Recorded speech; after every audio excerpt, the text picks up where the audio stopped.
అండి. Welcome back to my channel. నేను మీ శ్రావణి. కొత్తగా శ్రావణి మీతో. అందరూ ఎలా ఉన్నారు? బాగున్నారా? నేనైతే చాలా బాగున్నాను.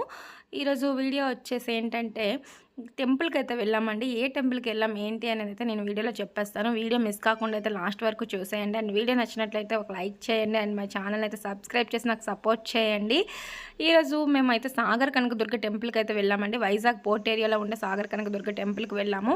ఈ దేవి నవరాత్రుల్లో ఈ టెంపుల్కి ఒక స్పెషల్ కూడా ఉందండి. ఈ 9 డేస్లో మాత్రం అక్కడ బోట్ జర్నీ అయితే అవైలబుల్గా ఉంటుంది. బోట్ జర్నీ ఎక్కడ స్టార్ట్ అవుతుంది ఏంటి అంటే వెంకటేశ్వర స్వామి పోర్ట్ ఏరియాలో ఉన్న వెంకటేశ్వర స్వామి టెంపుల్ దగ్గర అయితే బోట్ జర్నీ స్టార్ట్ అవుతుందని. అది ఓన్లీ 5 మినిట్సే కానీ చాలా బాగుంటుందంట. మేము బోట్ జర్నీ వెళ్ళాలని చాలా అనుకున్నాం. బట్ మాకు ఆ విషయం అనేది నాకు తర్వాత తెలిసింది. ఇలాగ పోర్ట్ ఏరియాలో ఉన్న వెంకటేశ్వర స్వామి టెంపుల్కి వెళ్ళి బోట్కి అయితే టికెట్ తీసుకోవాలని మాకు అస్సలు తెలియలేదు. మేము సింథియా రూట్లో అయితే ఆటో మీద వెళ్ళిపోయాము.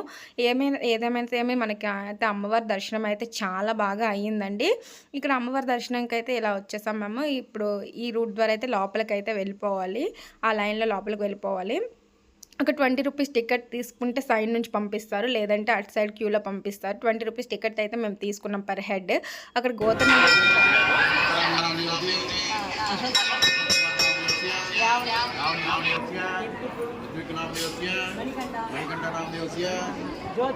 ఆ విధంగా గోత్రనామాలు చదివేసి అయితే మనకి కొంచెం ముందు నుంచి అయితే పంపిస్తారండి. 20 రూపీస్ టికెట్స్ తీసుకుంటే, లేదంటే ఇటు సైడ్ లైన్లో అయితే పంపిస్తారు.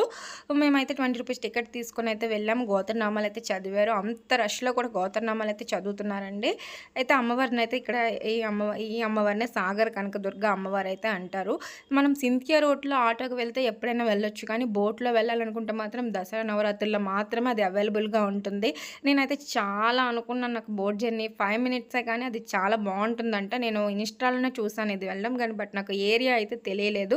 నెక్స్ట్ టైం దసరాకి అయితే నేను మ్యాక్సిమం వెళ్తున్నాను. ఇది అమ్మవారిని చూపిస్తున్నాను, అందరూ దర్శనం చేసుకోండి, దండం పెట్టుకోండి. ఇది టెంపుల్ లోపల అయితే ఇలా ఉంటుందండి లొకేషన్. టెంపుల్ చాలా హప్పులో ఉండడం అయితే చాలా ప్రశాంతంగా అయితే ఉందండి. చాలా అంటే చాలా మైండ్ పీస్ఫుల్గా ప్రశాంతంగా అయితే ఉంది. అక్కడ మనకి పూజ కూడా చాలా బాగా చేస్తున్నారు.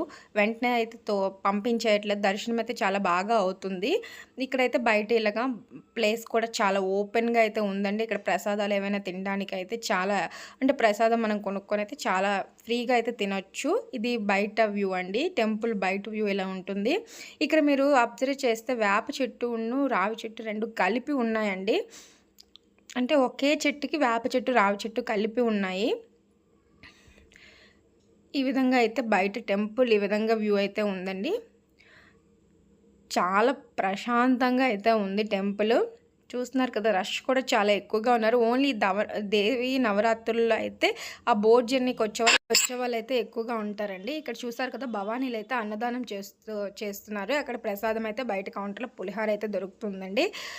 ఇక్కడ పైన అయితే భవానీలకు అవుతుంది, కింద కూడా అందరికీ అవుతుంది. హోమం చేసుకోవచ్చండి, హోమం కూడా అవుతుంది.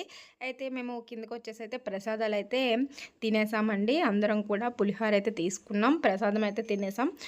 నెక్స్ట్ అయితే ఇక్కడ పైకి వెళ్తే ఏదో వ్యూ కనిపిస్తుందని అయితే నేను పైకి అయితే కూడా వెళ్ళాను.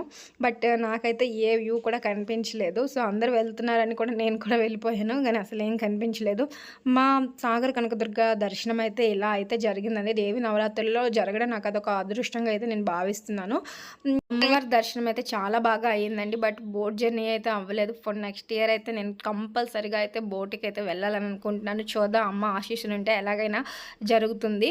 ఓకేనండి, బాయ్ అండి.